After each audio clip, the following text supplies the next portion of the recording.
Hello, my name is Dr. Frederick Eccles. I'm the Acting Director of Health for the City of St. Louis. Thank you for your service to the community as a child care provider. You work with one of our most precious and valuable resources at a critical time in their development. Also, thank you for taking this important training to improve your knowledge and awareness about asthma. Asthma is one public health concern that affects all age groups, but it often starts in childhood and is a major chronic illness among children and youth. The Asthma and Allergy Foundation has reported that about 25 million people in the United States have asthma. That's 1 out of every 12 people and includes 1 out of every 9 children. Here in the city of St. Louis, African American children are more than 10 times as likely as Caucasian children to visit emergency rooms for asthma-related complications. Child care providers can play a key role in assisting children with their asthma management. Today's training has been designed to provide you with the knowledge and skills to assist you in that role by identifying asthma triggers and providing support to you to effectively care for a child during an asthma episode. The Department of Health nurses that will be conducting the training will also be sharing information on available resources to assist you. Good luck on your training, and thanks again for being a public health champion. Be well.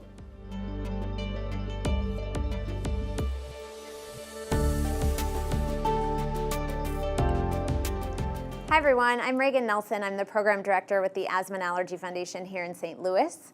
I'm here to talk to you today about how to get your daycare to be asthma friendly.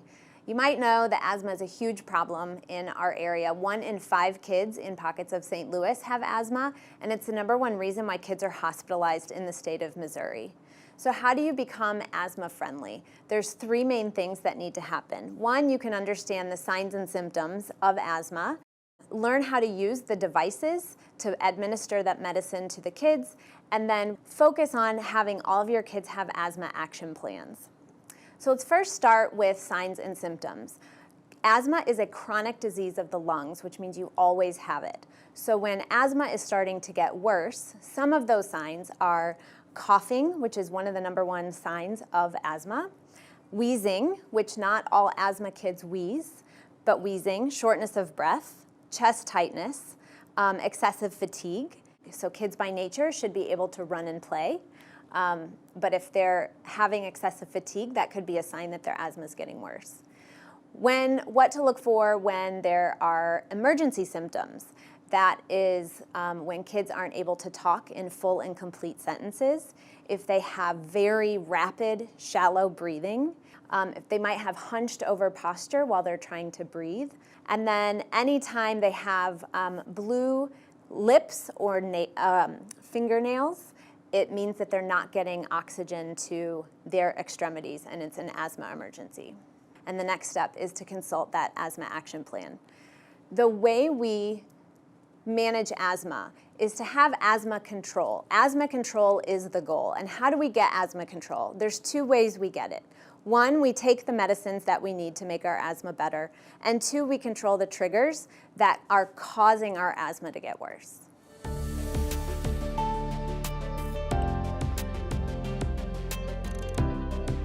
There are 3 main categories of what we call allergy and asthma triggers. So the first one are allergens. So those things that we are allergic to can trigger our asthma. The second one are irritants, things that we're not allergic to but get in our lungs and trigger those asthma attacks. And then there's this whole other category of just sort of other things. So when we think of allergens, we think of things that were not necessarily harmful to our bodies, but they trigger an asthma attack. So we think about animals, their saliva and their dander. Their dander is those skin cells that come off. The other one are cockroaches. They're a very, very common allergen for kiddos.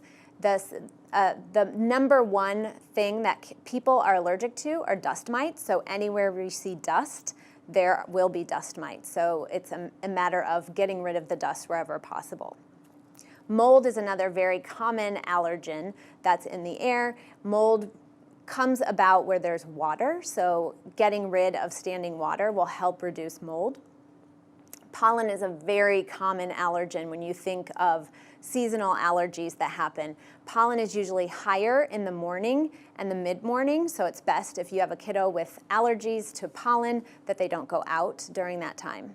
And then another thing that can be a trigger are some foods. So some foods can trigger an asthma attack as well. Those are just some allergens. Then we have this other category that are what we consider irritants. The number one biggest irritant that is out there that will trigger an asthma attack is tobacco smoke. So firsthand, secondhand, and even thirdhand. Thirdhand is when a couch has been in a smoking house for years and you can still smell the tobacco product on that. That's thirdhand smoke. Air pollution is another irritant to our lungs. So there's stuff in our air that can get into our lungs and trigger our asthma. Chemicals are another big asthma trigger. So if you can smell it, it's a trigger for our lungs. So strong cleaning products can be a trigger for kiddos with asthma. Strong smells, again, like I said, if you can smell something, it can be a trigger for kiddos' asthma. Aerosols, so disinfecting sprays, deodorizing sprays, Glade plugins, those things are very common triggers for kids' asthma. Some other, the category of other are all these other categories. So weather changes can be a huge asthma trigger for kids. So from it going hot to cold or cold to hot can be a trigger for kids' asthma. Respiratory infections. We say if a kid with asthma has a cold, it's going to trigger their asthma attack. So keeping an eye out for that. Strong emotions are another common trigger for asthma. And then exercise can make asthma worse as well. There are some comorbid conditions that also can trigger an asthma attack, like gastroesophageal reflux disease or acid reflux. Being overweight or obese can be a trigger for asthma attack.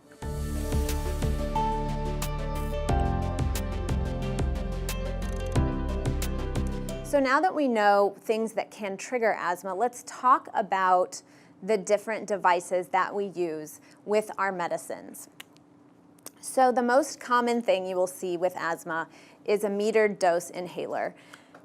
These come in all different colors, all different shapes, all different sizes. Whenever you use one of these, you want to use a spacer or a valved holding chamber with it. The reason for this is that when you spray this, two things happen. There's medicine in here and propellant. So even if you see something come out, it doesn't necessarily mean that it's medicine. It could be the thing that is shooting out the medicine. This medicine comes out at 40 miles per hour. So the reason why you use a spacer is it slows down the medicine so that you can breathe it in. So the reason why we use this, without using a spacer, you only get about 25% of the medicine into your lungs. So if the medicine's not working, the first thing you should ask is show me how you're using it. If they don't use a spacer, you should ask them too, because with a spacer, you get about 90% of the medicine into your lungs. So there's two different types of spacer, one with a mask and one with a mouthpiece. When you're ready to give a dose, you want to shake the inhaler, especially if it hasn't been used in a couple weeks, and priming the inhaler and making sure that you can see medicine come out. Just because something comes out doesn't necessarily mean that it's medicine. Most inhalers will have a counter on the back of them, so when it goes down to 0, you're out of medicine, even if something's spraying out. So shake it and prime it. The next thing you do with a spacer with a mask is you put it into one edge of the spacer. When you're ready, you depress the canister so the medicine is administered, and at this point you want to make sure that the mask itself is securely over the kid's mouth and nose with a good seal. You don't want any gaps. So with a spacer with a mask, you spray it and you keep the kid attached to the mask and let them breathe in for about 10 breaths. You'll be able to see them breathing in and out because they have this little valve that you can count the breaths. Then you wait 60 seconds. If they need a second dose, you give them a second dose. So that's the spacer with a mask. The spacer without a mask is very similar. The only difference is this is usually for older kids because they can get a good seal. Younger kids really can't understand how to keep their mouth closed around this mouthpiece, so it's generally for older kids. So the steps are still the same. You shake the inhaler and prime it and make sure that there's something coming out. If not, you need to wash this. Stick the boot into the side of the inhaler, of the spacer, and when you're ready, you depress the medicine. Breathe in for between 3 and 10 seconds, depending on the age of the kid. So as kids get taller, their lungs get bigger, and it takes a slower amount of time for them to fill up their lungs. So elementary school kids are usually about 2 to 3 seconds that they have to breathe a slow, deep breath in for 1, 2, 3 seconds. Middle school is usually between 4 and 6 seconds that they have to breathe in. And then high schoolers are between 6 and 10 seconds. So have them breathe in for those amount of time, and then they hold their breath once they take this out. So it's gonna look like this.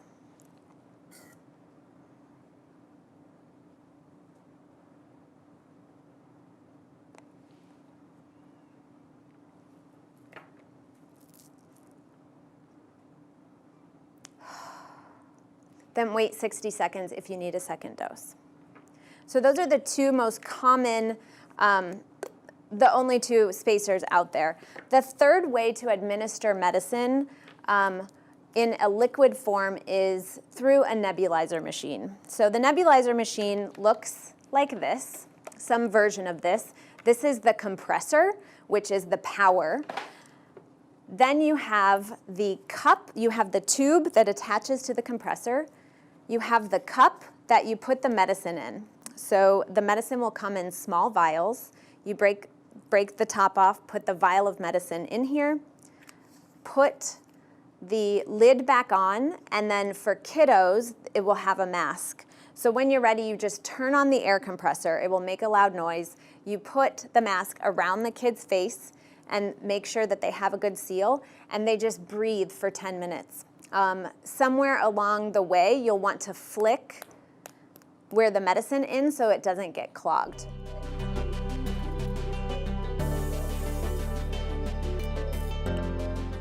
And so after 10 minutes, that's a full dose. So generally, when we're using these inhalers or the medicine that goes in the albuterol, it's a rescue medicine. That rescue medicine is the same medicine that is in the inhaler is the same medicine that goes in the nebulizer. It's just a different way. A lot of younger kids do better on a nebulizer machine because they can just sit there and breathe.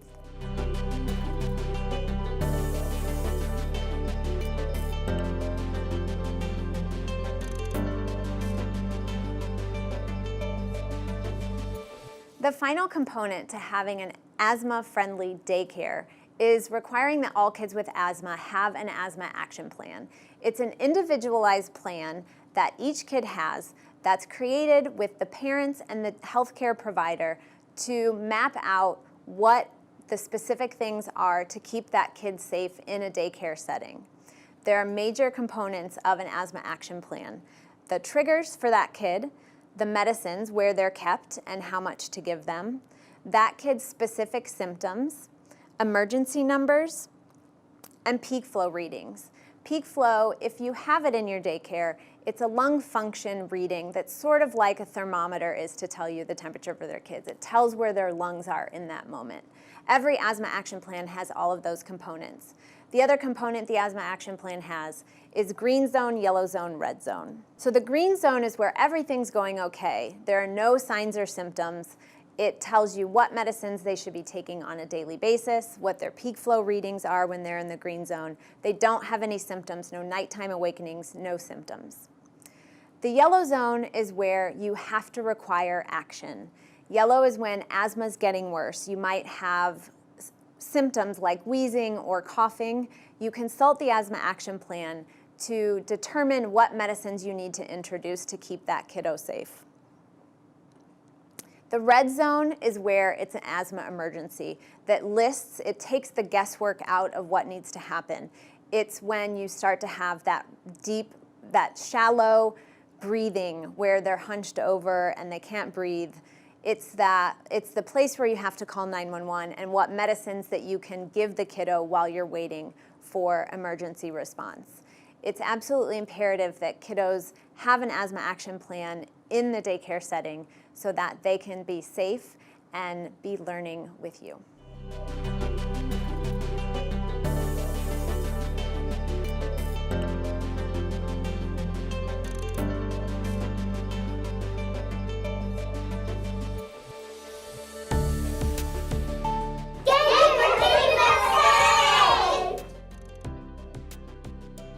This video is brought to you in part by the City of St. Louis Department of Health. To learn more, follow us on Facebook and Twitter, or visit stlouis-mo.gov.